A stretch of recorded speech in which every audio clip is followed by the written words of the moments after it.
Bienvenue sur Teach, votre émission d'enseignement des maturités spirituelles. Depuis le début de cette semaine, nous avons laissé nos cœurs être traversés par un glaive. Nous souffrons à l'intérieur. Ce n'est pas une mauvaise souffrance. C'est parce qu'on a accepté de s'exposer à l'authenticité de la parole et de se poser la question, est-ce que oui ou non, nous aimons vraiment, comme la Bible le recommande. On a appris ce que la Bible nous dit que l'amour est. L'amour est patient et plein de bonté. Mais on se met aussi à apprendre ce que la Bible nous dit que l'amour n'est pas. L'amour n'est pas envieux, l'amour n'est pas jaloux. Et aujourd'hui, on va découvrir aussi que l'amour n'est pas vantard. L'amour ne se vante pas, ne se met pas à raconter des choses qui ne sont pas. L'amour n'est pas fanfaron. Mais ça signifie quoi? Qu'est-ce que l'apôtre aimerait qu'on ait dans notre tête pour comprendre comment exprimer l'amour de manière authentique, comme Jésus, dans notre société? Alors, let's teach. Grandissons ensemble.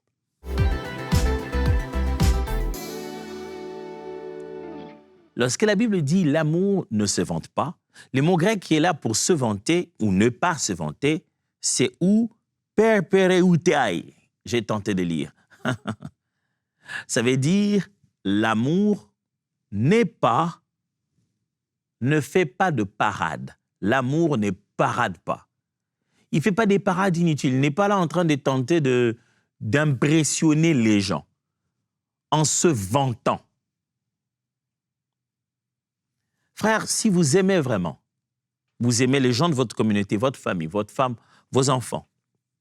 Femme, vous aimez votre mari, vous aimez vos sœurs, vous aimez les gens de votre église, les gens de votre famille, de votre pays.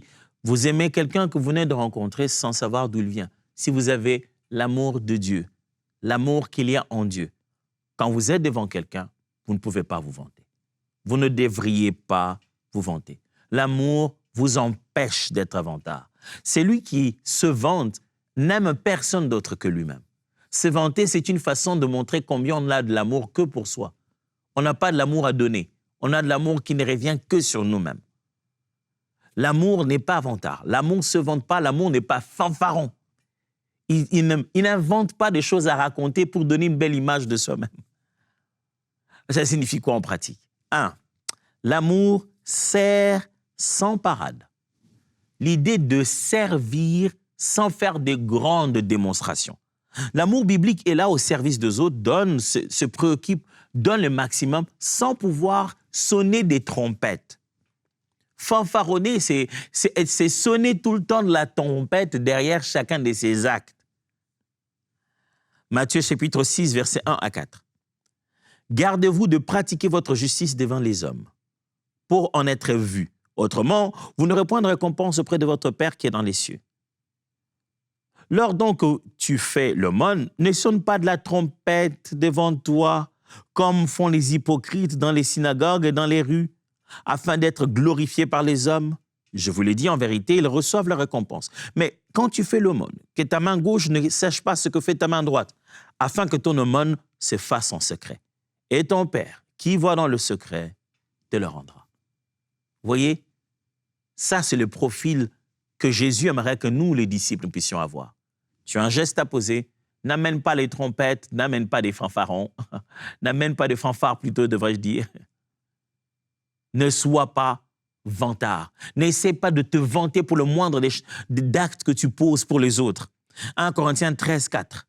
La charité est patiente, elle est pleine de bonté, la charité n'est point envieuse, la charité ne se vante point.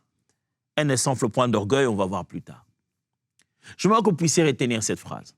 L'amour brille le plus quand personne ne regarde.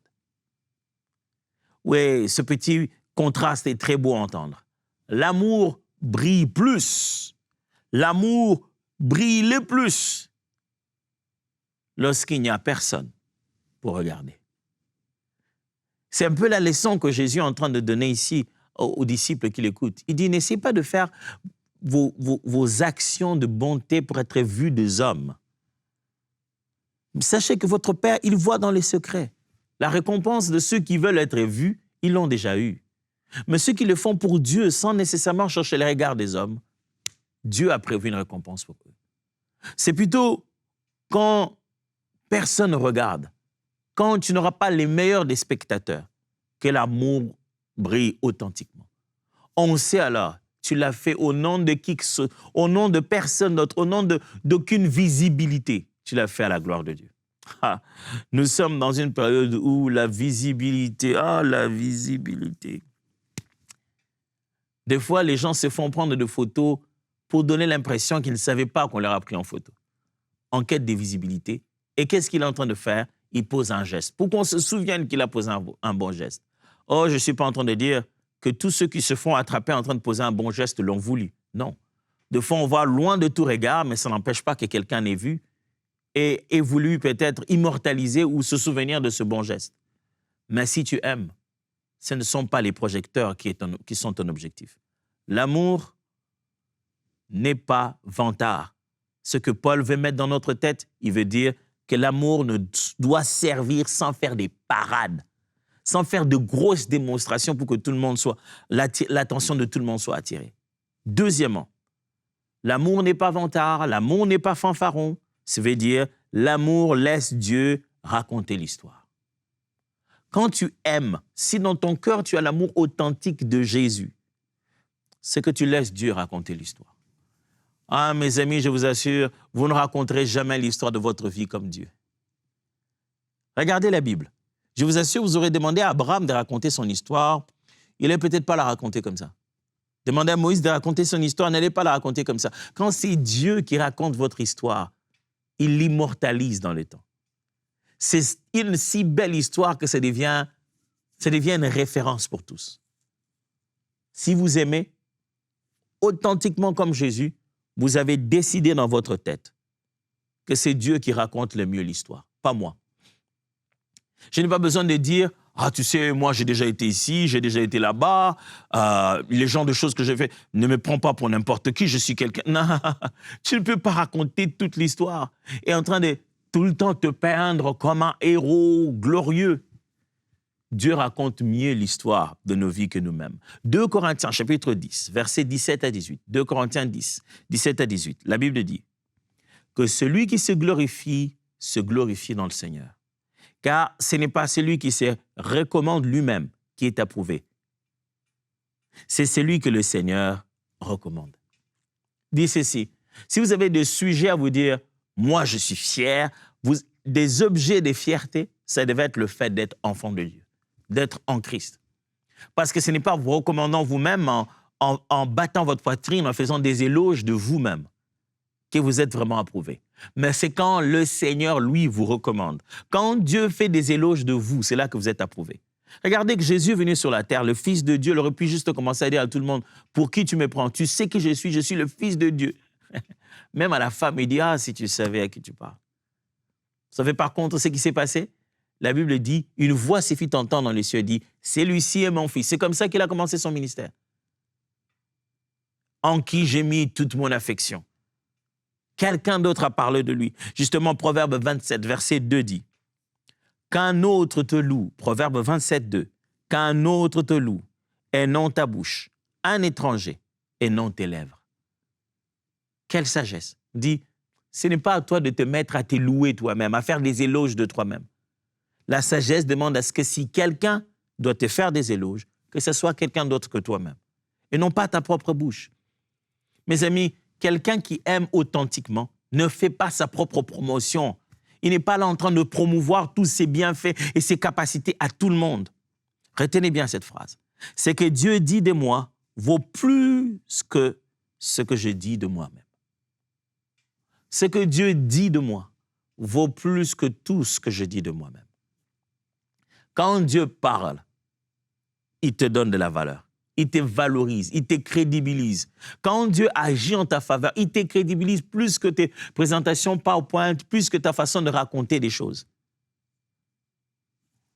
Imaginez-vous que vous tombez amoureux d'un homme qui était fanfaron, qui n'a fait que raconter une histoire, et vous vous êtes mariés et vous vous rendez compte que quand vous venez dans sa vie, tout ce qu'il avait raconté, c'était exagéré. Oui, il a une maison, mais ce n'est pas la maison dont il a parlé. Oui, il a une voiture, mais ce n'est pas la voiture dont il a parlé. Oui, il est né d'une famille gentille, mais ce n'est pas la famille riche dont il a parlé. Il a ajouté des petits détails. Quand vous falsifiez l'histoire, quand vous y ajoutez des choses et vous les présentez de manière à faire une belle image de vous, ça ne vient pas d'un élan d'amour, dit la Bible. Parce que l'amour ne se souscrit pas à ce genre de choses. Troisièmement, l'amour se réjouit du succès des autres. Je l'ai dit précédemment, quand je disais que l'amour n'est pas jaloux. Mais même ici, quand on parle du fait que l'amour n'est pas vantard, l'amour ne se vante pas, l'amour n'est pas fanfaron, ça veut dire que l'amour ne pense pas qu'à soi-même en se disant « il faut que je paraisse bien ». L'amour pense aussi aux autres, veut aussi leur faire du bien, les bénit aussi.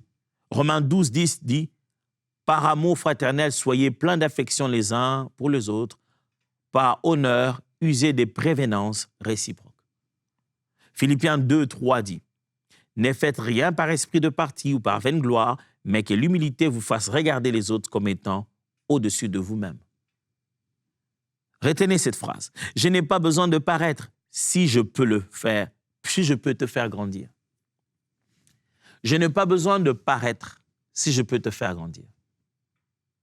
C'est-à-dire que l'amour véritable qui ne se vante pas dit ceci. Je n'ai pas besoin, moi, de venir là pour qu'on sache que j'étais là. Si mon absence peut permettre à toi d'être mieux vu, peut te permettre à toi d'avoir une meilleure leçon, ça peut investir dans ta grandeur. Je n'ai pas besoin de paraître si mon absence peut investir dans ta grandeur. Ça, c'est l'amour authentique. Il faut que je diminue pour laisser les autres grandir. Je ne dois pas faire de grandes parades au point de pouvoir même empêcher aux autres d'être vus. Quatrièmement, quand on parle du fait que l'amour est un amour sans vantardise, on veut dire l'amour se souvient que tout est grâce. L'amour authentique selon la Bible se souvient que tout est grâce. Si tu aimes sincèrement, tu devrais te souvenir que ce que tu as, tu ne l'as pas reçu par tes efforts. Quelqu'un qui est authentique dans ses relations et qui aime les gens sincèrement, c'est quelqu'un qui se souvient tout le temps que ce qu'il est et ce qu'il a n'est que grâce. Il ne l'a pas mérité. C'est pour cette raison que tu ne vas pas faire de parade et t'en vanter. Parce qu'au fond, tu sais, ce n'est même pas à moi. Je ne le mérite même pas. 1 Corinthiens 4, 7 dit, « Car qui est-ce qui te distingue? Qu'as-tu que tu n'aies reçu? Et si tu l'as reçu, pourquoi te glorifies-tu comme si tu ne l'avais pas reçu? » Ah, la Bible est très claire. Hein? Qu'est-ce que tu as dans ta vie que tu n'aies reçu? Quelle est cette chose qui ne t'a pas été donnée? La vie t'a été donnée par tes parents. Tout ce que tu as, tu l'as reçu quelque part. Alors, pourquoi tu te glorifies? Éphésiens chapitre 5, versets 8 à 10, et plutôt 8 à 9. Éphésiens 2, plutôt 8 à 9. « Car c'est par la grâce que vous êtes sauvés, par le moyen de la foi.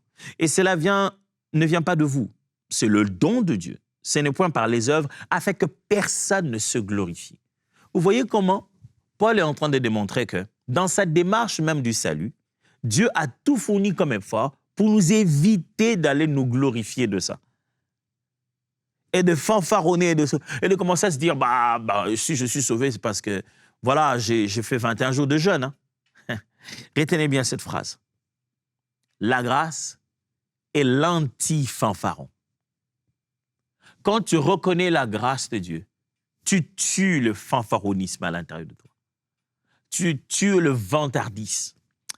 La vantardise meurt à l'intérieur de toi parce que tu reconnais la grâce de Dieu. Tu ne peux plus te vanter, c'est fini. Tu as débranché l'alimentation de tout ce qui était censé se transformer en vantardise. Tout ce pourquoi tu aurais pu te vanter, à partir du moment où tu dis, c'est la grâce de Dieu. Oh, ça disparaît. L'amour authentique reconnaît et se souvient que tout est grâce. Cinquièmement, l'amour choisit l'humilité active.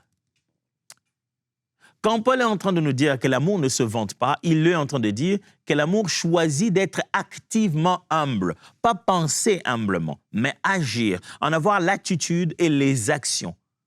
C'est l'humilité qui nous empêche de nous vanter. Si tu veux rencontrer quelqu'un de humble, tu verras qu'il ne se vante pas. Tu sais ce qu'il a fait, tu connais ses capacités, tu sais de quoi il est capable, mais il ne s'en vante pas. Philippiens 2, 3, 5, je venais de le lire tout à l'heure. Ne faites rien par esprit de parti ou par vaine gloire, mais que l'humilité vous fasse regarder les autres comme étant au-dessus de vous-même. L'humilité vous fasse regarder comme les autres comme étant au-dessus de vous-même. Que chacun de vous, au lieu de considérer ses propres intérêts, considère aussi ceux des autres. Et en vous les sentiments qui étaient en Jésus-Christ.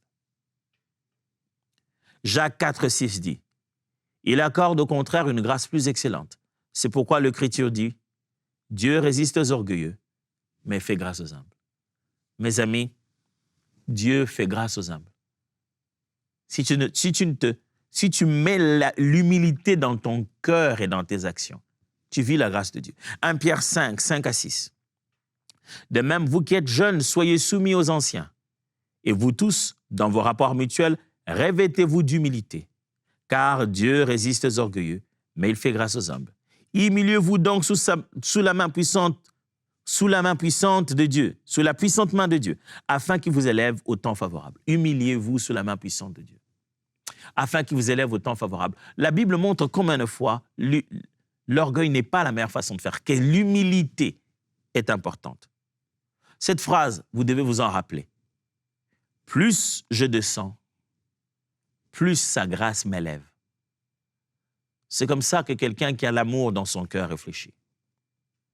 Plus je descends, plus la grâce m'élève. Plus je disparais, plus je ne veux pas que ça soit seulement moi qui soit vu. Plus la faveur de Dieu, la grâce de Dieu, sa miséricorde, elle, quand elle monte avec moi. Mon ami, l'amour ne se vante pas. Ça signifie que l'amour est fait d'une humilité qui est active. Septièmement, l'amour attribue la gloire correctement. C'est ce que ça veut dire, l'amour ne se vante pas. Ça veut dire que l'amour attribue la gloire correctement. Quand quelqu'un se vante, il a refait l'histoire à sa manière. Il devient le super-héros, les autres deviennent des vilains. Il donne un peu de gloire à celui qui a joué tout le rôle et il va raconter la chose de son côté à lui, quoi.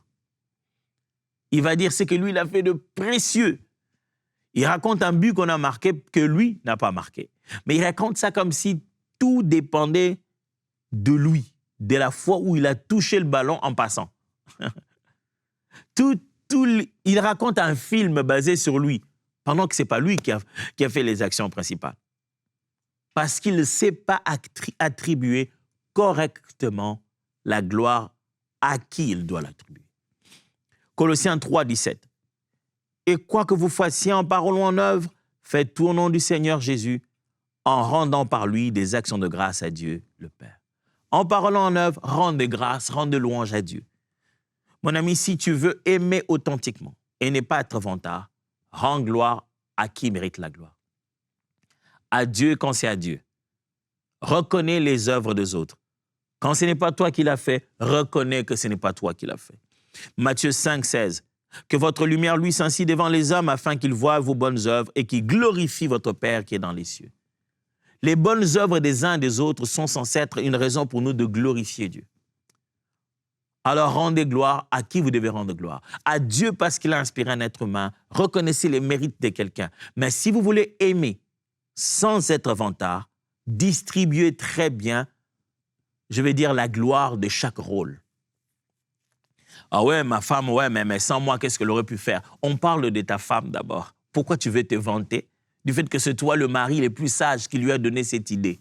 On parle du fait que son travail a réussi. Parlons de ça. C'est le moment de lui rendre cette gloire-là, je vais appeler ça comme ça. Rendez correctement gloire. C'est ce qui montre que vous n'êtes pas un vantard, vous n'êtes pas un fanfaron. Écoutez bien cette phrase. Quand Dieu reçoit la gloire, mon cœur reçoit la paix. C'est comme ça que ça se passe. Quand Dieu reçoit la gloire qui lui est due, ce n'est pas moi qui l'ai fait, c'est lui qui l'a fait. Ce n'est pas moi, je ne suis pas à la base. La louange, l'honneur et la gloire doivent revenir à Dieu. quand la gloire est revenue à Dieu, ça mène la paix du cœur.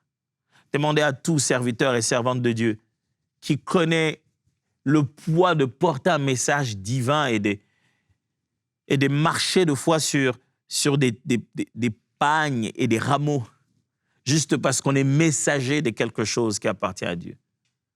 On a très vite envie de livrer ce qui est à livrer et de pointer tous les regards au Seigneur. Sans ça, on n'est pas encore en paix.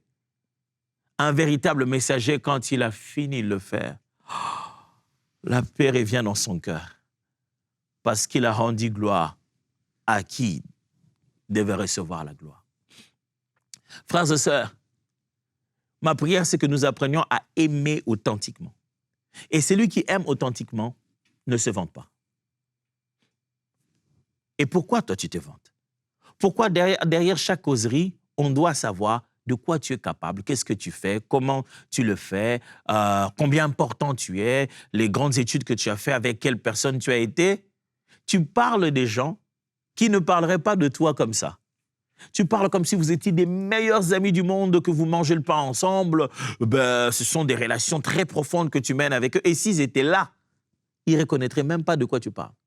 Mais tu as juste besoin de te booster. Regarde, à force de parler de toi, même des choses que les gens ne connaissent pas, personne ne t'a demandé de parler de ça. Mais tu te mets à en parler, tu te mets à fanfaronner et tu te mets à raconter des choses.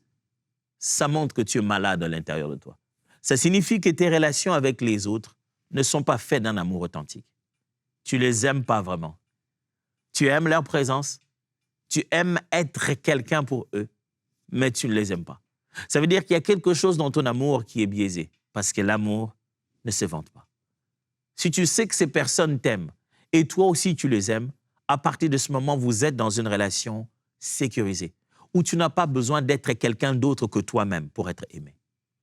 Si jusqu'aujourd'hui, dans toute ta vie, c'est parce que tu as donné l'impression d'être quelqu'un que tu penses être aimé, il faut que tu aies corrigé ça. Peut-être que tu fais toutes ces impressions pour rien. Ils t'ont toujours aimé tel que tu es. Mais tu penses que toi-même, tu as besoin de raconter tout ça, de leur raconter l'argent que tu as eu, de leur raconter les endroits où tu as été, de leur raconter avec qui tu te promènes, qui est ton ami, de leur parler de ton carnet d'adresse, de leur raconter tes exploits. Ils n'en ont pas besoin. Ils t'aiment sincèrement, ils t'aiment tel que tu es. Et si tu les aimes, sois toi-même. Raconte pas des choses qui ne sont pas vraies. N'ajoute pas des détails dont on n'a pas besoin. Ne modifie pas l'image de qui tu es. Ça nous empêche d'aimer authentiquement. Nous, on veut t'aimer toi. Alors, essaie d'être toi. Si toi, tu nous aimes tel que nous sommes, ne modifie pas ton image de toi-même à nos yeux. Voici 5 choses à faire aujourd'hui et durant toute cette semaine et à partir de maintenant qui peuvent t'aider à éliminer ce côté farfaron, ce côté vantard pour que ton amour reste authentique. 5 manières pratiques de le vivre personnellement aujourd'hui. 1. Parle 20% moins de toi dans une conversation. Fais ceci. Quand tu parles avec les gens, commence à calculer un taux. Tu dis, on parle, je vais diminuer le nombre de fois où je parle de moi, où je me mets en avant. C'est une chose, mais je ne suis pas obligé de tout ramener à moi. Il raconte son histoire, il a fini de raconter. Je ne suis pas obligé de dire « Ah ouais, je connais de quoi tu parles parce que moi aussi, un jour, je l'ai vécu. » Et puis là, tu vas te sublimer.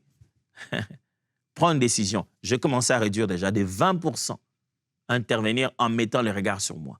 Deuxièmement, refuse d'exagérer un fait te concernant. Commence à mettre ça dans ta tête. Je ne veux pas exagérer. Je ne veux pas exagérer. L'une des grandes tentations des orateurs et des prédicateurs aussi en particulier, c'est que dans la façon de raconter certains faits, il est très facile de se mettre à exagérer. Très facile de dire 1000 à la place de 800. C'est presque la même chose, mais ce n'est pas la même chose. C'est très facile de dire 15 à la place de 12. On commence à glisser dans un mensonge, on exagère. L'amour n'a pas besoin d'exagérer. Aujourd'hui, prends une décision. Refuse d'exagérer des choses te concernant. Tu n'as pas besoin de dire peu, tu n'as pas besoin de dire plus. Essaye au maximum d'être juste. Et si tu as l'impression que ta mémoire t'est trahie ou quelque chose t'empêche d'être juste, préviens que mes calculs, mes nombres, mes chiffres, les choses que j'ai dit ne sont pas justes. Troisièmement, demande. Et toi, comment vis-tu ça? Apprends à tourner les choses dans le sens des autres. Mets ça dans ton langage. Quand quelqu'un te parle, on est devant une situation, ne commence pas d'abord à dire comment toi tu vis ça. Pose la question aux autres. Toi, comment vis-tu cela? Essaye de recevoir, ne viens pas donner. Essaye de voir les autres être grands, sublimes, fantastiques. Ne va pas toi te vendre et te sublimer auprès des autres. 4. Remercie ceux qui t'ont aidé à réussir. Ça t'empêche de te vanter. Quand tu sais que derrière tout ça, je n'étais pas seul. Je n'ai pas tout fait par mes efforts. Quelqu'un m'a aidé. Va remercier les gens qui sont sur le parcours de ta réussite. Prends chaque fois l'habitude, pas une fois après 7 ans. Non, prends l'habitude aussi longtemps que cela est possible. Remercie les gens qui sont à la base de ta réussite. 5. Rends gloire à Dieu pour chaque réussite, à haute voix. Ça t'empêche de te vanter. Il faut que ta bouche entende. Dans une prière, pendant que tu en parles à Dieu, il faut que tes oreilles, entendent ce que ta bouche dit. Que Dieu, sans toi, je n'aurais pas eu ces diplômes. Sans toi, je ne me serais pas tenu debout. Sans toi, il faut que tu le répètes dans ta prière. C'est pourquoi il est très difficile de voir un adorateur authentique se vanter. Parce que le temps qu'il passe devant la présence de Dieu ramène les choses dans leur véritable réalité. Il sait maintenant qui est qui, qu'est-ce qui est quoi. Parce que le monde dans lequel nous sommes est rempli de mensonges, dans ce que l'on voit et dans ce que l'on entend. On en entend. Mais dans la présence de Dieu, les choses reprennent leur valeur normale. Est-ce que tu te vantes encore? Pourquoi tu en as besoin? Même près de ta propre femme, tu tentes d'être ce que tu n'es pas. Comment peux-tu dire que tu l'aimes? Même près de ton propre mari, tu continues à te vanter. Pourquoi te vanterais-tu près de tes frères? Tes frères et sœurs de la même famille, qu'est-ce que tu veux? Pourquoi te vanterais-tu devant un parfait inconnu? Il n'a rien à voir avec toi. Si tu veux être comme Jésus, ne te vante pas. Laisse-moi prier avec toi. Seigneur, la tentation est grande, elle est vraiment grande. De voir que tout le monde est en train de raconter une belle histoire autour de nous, des choses qu'ils ont faites, et que nous, on doit se taire. Qu'on a notre petite histoire, il suffit de la sublimer un peu, et ça va faire de nous la personne la plus importante de la pièce. Mais après, on n'aurait pas aimé comme Jésus. Seigneur, apprends-nous à aimer comme Jésus. À ne pas sublimer des choses qui ne sont pas telles, les choses, à ne pas ajouter dans les faits, dans l'histoire, à ne pas se vanter. Des fois, on n'ajoute même pas. C'est vrai, mais on en parle avec tellement, on s'évente tellement, on met tellement notre valeur en avant. Seigneur, je t'en supplie. Aie pitié de nous. Pour toutes les fois, on a fait glisser les chiffres, les couleurs, les quantités, juste pour que l'histoire donne l'impression d'être ce qu'elle n'est pas. Ça, ce n'est pas le reflet d'un amour authentique. Aujourd'hui, nous avons pris la décision. Moins de nous et plus de toi. Au nom de Jésus. Amen. Voyons-nous demain. Que Dieu vous bénisse.